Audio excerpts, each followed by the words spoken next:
บ้านสองแม่ลูกก็เสร็จเรียบร้อยนะพี่น้องก็ยังบ่ได้เสร็จปานใดดอกเนาะก็มื้ออื่นทางสร้างเพิ่นก็สิเฮ็ดบันไดนะพี่น้องก็น่าจะแล้วมื้ออื่นนะพี่น้องบ้านสองแม่ลูกเนาะก็ถือว่าสวยงามอหลีนะพี่น้องตามแบบเลยแต่ว่าบ้านสองแม่ลูกนี่ขาดแต่งบทาสีนะพี่น้องแต่ว่าค่าสร้างนะเพิ่นว่าถ้าว่าทาสีนะ2 ล้านนะพี่น้องและค่าสีก็ประมาณ2-3 ล้านถ้ามีงบ5 ล้านนี่คือจะสวยงามเลยนะพี่น้องบ้านสองแม่ลูกเนาะ3เศษ4เฮือนจากสีงามเอานะพี่น้องสำหรับคลิปนี้ก็ได้มาซื้อทรายกับปูนกับหินเนาะเพื่อจะไปเทฐานบันไดครอบครัวสองแม่ลูกนะพี่น้องต้องหาไอ้แก้วคือเก่าเนาะทรายกับหินอย่างละ2 กระสอบปูนสอบ1มันนี่ก็คือสีสำเร็จนะพี่น้อง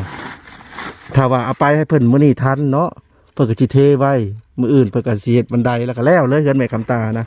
แล้วมื้ออื่นนะพี่น้องเรียบร้อยเอานะพี่น้องตอนนี้ก็ได้มาเรียบร้อยแล้วเนาะปาโทนะพี่น้องเพิ่นก็แล้วเรียบร้อยแล้วเพิ่นมุงก็ถือว่าไวเนาะส่วนสังกะสีนี่เหลือเนาะพี่น้องเหลือ3 แผ่น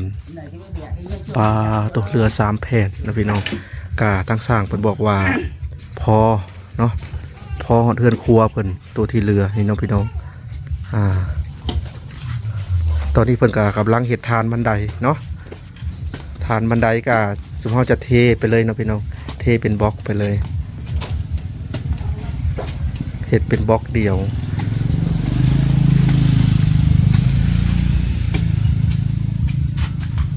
แล้วจากโมงสร้างโมง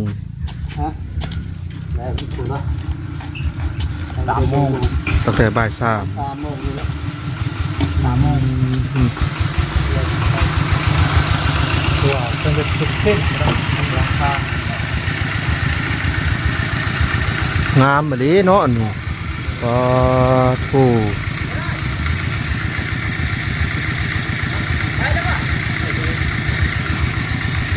งามแบบนี้พี่น้องแหลมเลยแต่เสียดายแต่ยังบ่ทันบ่มีงบนะพี่น้องยังบ่ทันมีงบทาสีเนาะส่วนงบน้ำพรก็ยังเหลือล้านหน่อยๆนะพี่น้องเพราะว่าบางอย่างนี่ก็ซื้อปูนเนาะปูนกับทรายแล้วก็สิได้ไปจ่ายค่าไม้แป้นเพิ่นเมื่อวานนี่เอาบ่เห็นเจ้าของเพิ่นเนาะพี่น้องแป้นล้มนี่แหละเนาะถึงกับสิได้จ่ายยังเหลือล้านเดียวล้านหน่อยๆนะพี่น้อง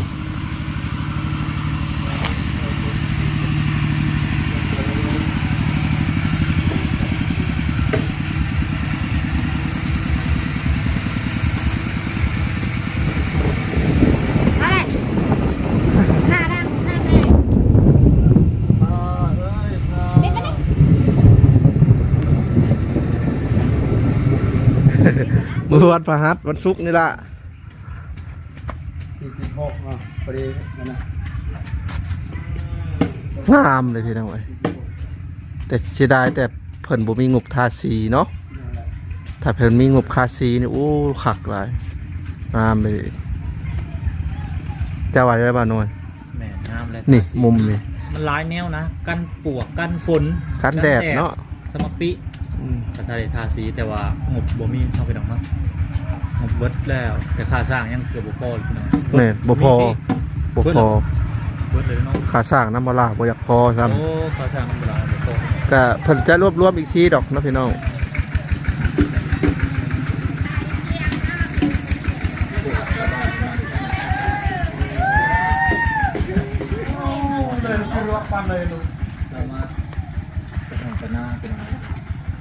เดี๋ยวสิลองสอบถามทางสร้างเพิ่นสมมุติว่าทาสีนี่ได้สร้างทาสี2 ล้าน2 ล้านอ๋อเพิ่นก็เคยเว้าอยู่นะพี่น้อง2 ล้านกีบค่าทาสีเนาะสีสมมุติค่าทาสี2 ล้านค่าสีนี่ก็ระดับจักว่า1.5 2 ล้านผมอย่างเนาะน้องบ่น้อยอันนั้นก็ได้ปอง1,000 3 ปองโอ้1,000 กว่าบาท 3,000พวกแปลงพวกทินเนอร์อีกเด้ผสม ระดับ4-5 ล้านรวมราคาสร้าง แม่น อันนั้นเอาซีอันนั้นก็ได้คันผมบอกเอาซีอันนั้นได้ซีเป็นทางอะทางเท่าไหร่800,000เนาะตัวนั้น เอามันเป็นซีน้ำก็งามคือกันได้ อืม เป็นซีผ้าเนี่ยมันใส่น้ำพอดีเลยทางหนึ่งจักกระบอกมืดซะทางหนึ่ง ทางใหญ่บ่ ทางใหญ่ในทางอันนี้ได้ ทางหิวเนาะทางหิว นัก น้ำ ใส่บ่เห็นนี่ทางซ้ำตึงเด้ อื ทาง ม ปูนเด้ ชาวลิตรบ่ นั่นแหละ ทางชาวลิตร ก็ยังบ่ทันมีงบนะพี่น้อง ตัวนั้นก็ ถ้าว่า ภาย มี ในดอก ผู้ งบมันพรๆนะ ถ้าว่ามีผู้ใจดีก็ ระดับ 3,000ไปเลย อืม 3,000ก็ตก 5,000ไปแล้วเนาะหนึ่งยังไงตาสร้างแน่ สร้าง2 ล้านตีไปแล้วเนาะ นั่นแหละ รับ4 ล้านรวมหมดนะพี่น้อง นั่นแหละกันเอา4ทางหันก็ประมาณ3ล้านปลาย อ่า ถึงตาสร้าง อืมเอานะพี่น้องตอนนี้เพิ่นก็สิเฮ็ดทานบันไดเนาะนี่เด้ทานบันไดก็เฮ็ดเป็นบล็อกเดียวพี่น้องเอ้ยเม็ดคูณเม็ด ตัวนี้ให้ไงนั้นถนัดกว่าให้แห้งๆเลยต้องหาใส่ปูนกับหินมัน แห้งแน่น แห้งแน่นกว่าดินบอกนี้ใส่ เทเป็นทานเดียว แต่สำหรับบ่พรว่างามเฮ็ดแบบนี้นะพี่น้อง นั่นแหละ อันโตเฮ็ดไป3ขั้นบ่พรคิดว่า เฮ็ดอันนั้นดีกว่าเฮ็ดพอได้อันนั้นซื่อๆดอก แค่เฮาเป็นบ่อนวางเกิบไปซื่อนะพี่น้องแบบนี้แหละงามออกแนวทันสมัยเนี่ยแบบนี้ แต่ว่า3ขั้นนะบ่ปานใด แต่แทบประหยัดงบน้ำมาสิก็ได้ แล้วก็ดีน้ำเฮาเทเป็น มันได้ใหม่หมดเลย เฮาเทเป็นแบบทานเดียวเลย เฮ็ดอะสายสายนี่พุ่นเลยเอ้าเหยียบกระลอนกันเลย สิได้แต่ไปทางนั้นบ่ได้เนาะพี่น้องออกหัวบ่ได้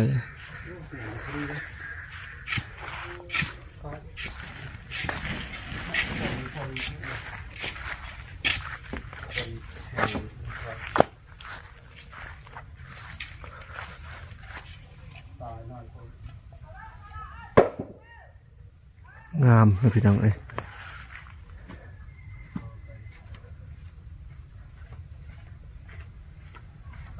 เต็มเลยครับที่ชอบ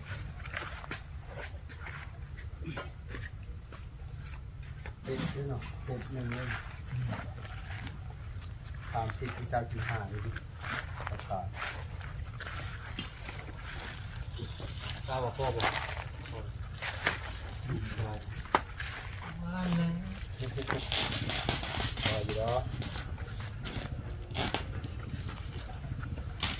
มืดมาเลยพายุมา สองลูกเลยว่ะเฉลี่ยขึ้นมา75%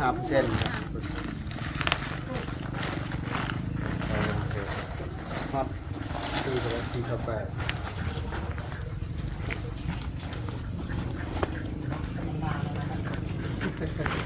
สบายดีไหมครับตาพาดังมาจากข้างนอก มานั่งขยัน อยู่ในอันนะฮะ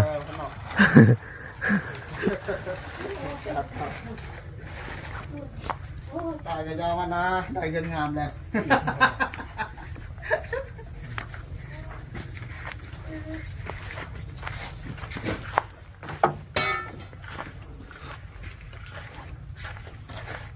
ที่ให้จะตัดไปถอนไว้นี่ตัดบ่หรือบ่ตัดเนาะตัวนี้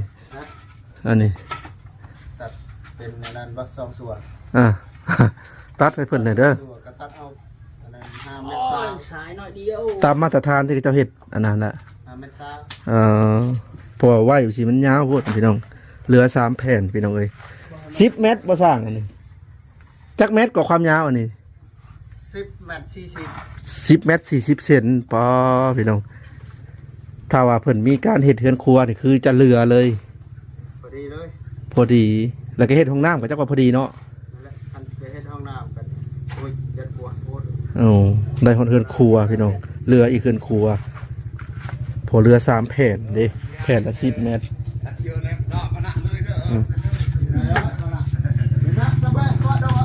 แต่ว่าหน้าลีนะพี่น้องของเวียดนามเพราะว่าค่าแรงอยู่เวียดนามมาถึกเขาก็จะได้ของอันนั้นหนา หนาแล้วก็แข็งนํ เลยบ่ เฮ็ดแห้งเลยบ่ แห้งเลยเด้อก ำลังขลน คน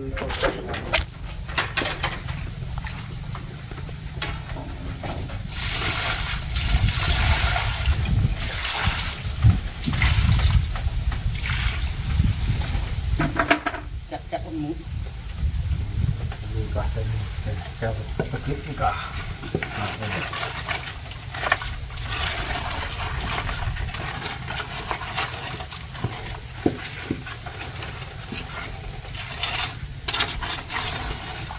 สามเหลี่ยมธรรมศาสตร์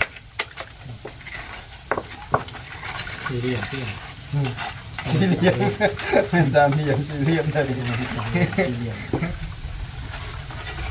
ของใหม่ล่าสุดพี่น้อง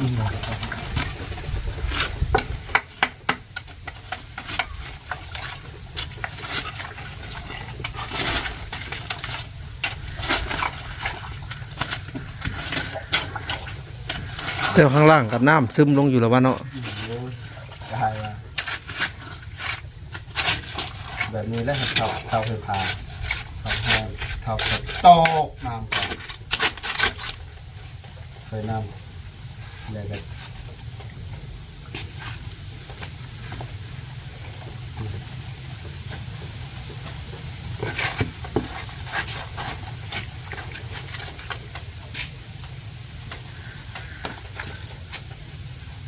น้ำแล้วก็ใส่ปูนจ้า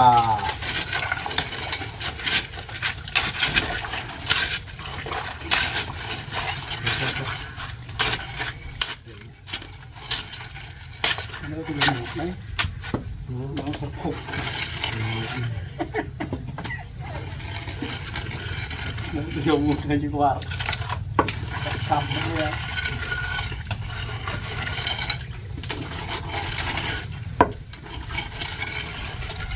เอาหมดลงครับ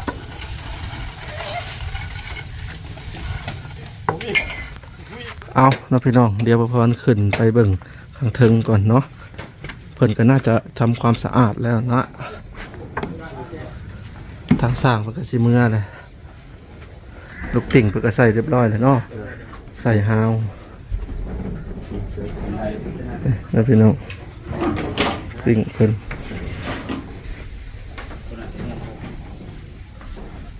มือจับก็ใส่เลยเรียบร้อยทำความสะอาดโอ้สะอาดพี่น้องเอ้ยโอ้สาวงสาวบ้านก็พากันเกี่ยวเข้าแต่เพิ่นว่าทางชื่อเพิ่นก็ฉลาดได้พี่น้องบ่ได้พากันใส่ข้าวดอเพิ่นเนาะยัดเกี่ยวบ่ทันใส่เป็นบางส่วน เกี่ยวผักประมาณ2-3 ทิศแล้วก็เกี่ยวต้นต่อเพิ่นว่าเรียบร้อยพี่น้องเอ้ยสวยงามเลย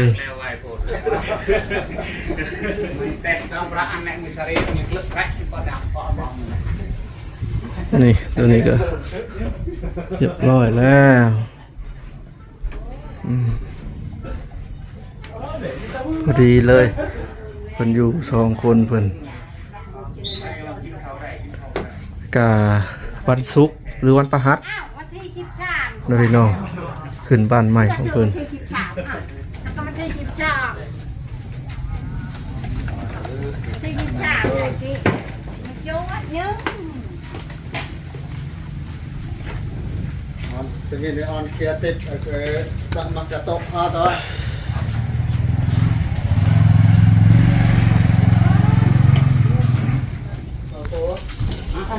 ตอนสยามเหมือนนี้ตรงรอ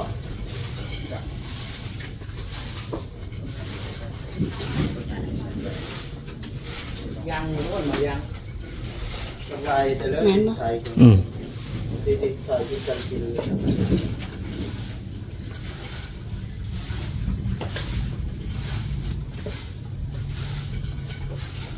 แม่กับลูกน้องคนละห้องบัดนี้เนาะหรือว่าสินอนนำกันบ่ นอนน้ำตาลนั่นแหละ เดี๋ยวว่าแม่กับลูกคนละห้องผู้แรกบัดน้องแน่นนาเพิ่นใหญ่ผู้ละเนาะ เป็นสาวเพิ่นแล้วเพิ่นจะสิได้แยกเพิ่นจะเป็นส่วนตัวเพิ่นเด้พี่น้อง แล้วเราจะป๊อกไม้แล้วจ้ะ ช่างอันคือปูน ยัก บ่ ษ์จะซองแกน มือแรกว่า ปูนได้นี่แล้วล่ะ ปูนบ่ ปูนนี่ถ้าฉันกินเดียวเลยบ่ไม่คอยจะโหลดนี่ค่ะ ไว้ผม เจ้าบ่ได้มีพลอยบ่ บ่ อ๋อมันน่าชื่อ บ่มีบ้านคุณนี่คุณ บอกมือนี่แค่นั้นนะมาที่สุดเล่นรถไปคุณ อันนี้เขายังไม่ได้กวาด อืม เราที่รถ ตัวอย่างมอง ถอดก็ได้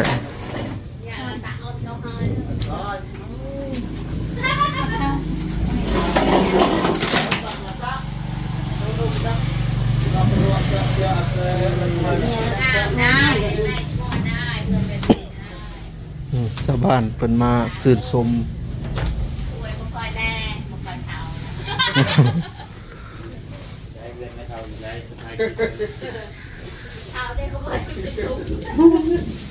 จะให้ดูทองสามยิ่ง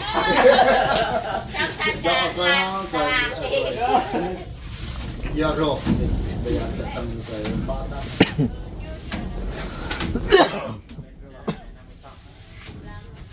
cháu ơi nhìn ơi ban xúc đó để tự nhiên วันศุกร์ขึ้นเฮือนใหม่เพิ่น giật phòn thế อยากพรว่า เอาเทปคนใส่ลงนะ ทันทีเนาะ bây giờ hành vào đây cái phòn gì đây อืม สบายดี มาแต่ใช้น้องเน่นนา มาแต่คนพื้น แต่คนพื้น โดย โอ้พื้นอันนี้บ่ แมน เตรียมที่จะขึ้นบ้านใหม่แล้วเนาะ โดย เมื่อวันศุกร์เนาะพี่น้องตั้งชมเฮาว่าสิขึ้นบ้านใหม่แม่น้องเน่นนาเนาะพี่น้องเมื่อวันศุกร์มื้อนี้ก็เป็นมื้อวันอาทิตย์เนาะพี่น้องมื้อที่บ่พรถ่ายทำในขณะนี้ก็ยังลายมื้ออยู่มีโอกาสเตรียมอยู่ดอกเนาะพี่น้องน้องเน่นนาสินอนห้องได้ล่ะถ้าขึ้นบ้านนอนนี่บ่ โดย นอนคนละห้องกับแม่บ่ โดย หรือว่านอนนำกันฮะ หรือว่าสินอนกับแม่ นอนกับแม่ ย่านบ่ โดย ยังย่านอยู่เนาะนอนห้องนี่เนาะคักแล้วบัดนี่ไปหาพื้น แต่ว่าเมื่อขึ้นบ้านใหม่กับมีไก่เนาะพี่น้อง มีไก่ประมาณ6-7 โตวไก่ผูกแขนเด้ผูกแขนสร้างแล้วก็ผูกแขนทางทีมงานนำเพิ่นว่า ไก่กับโตวบ่ใหญ่ดอก แล้วก็มีพวกข้าวปุ้นแล้วก็น้ำอารมณ์นั่นแหละเนาะน้ำคงน้ำแข็งเหล้ายาสูบตามประเพณีบ้านเฮาเนาะพี่น้องยาสูบก็ซื้อมาใส่จานแขกคนมา ซึ่งการขึ้นเฮือนน้องแน่นนานี่ก็สิลายอยู่ดอกนะพี่น้องซ้ำและอันมือยอหยุกยอฮะลายประมาณนั้น โดย แต่ว่าบ้านน้องตุ้ยนี่บ่ลายปานใดนะพี่น้องบ้านน้องตุ้ย10 กว่าคนนี่แหละ แต่ว่าอันนี้คือสิลายเนาะแม่คำตา โดย ผักแล้วบัดนี้แล้วเลยมื้ออื่นเพิ่นก็เฮ็ดบันไดเนาะพี่น้อง แต่ว่าไม้บันไดได้ซื้อไปแล้วนะพี่น้อง3 โต 900,000ไม้บันไดครับบันได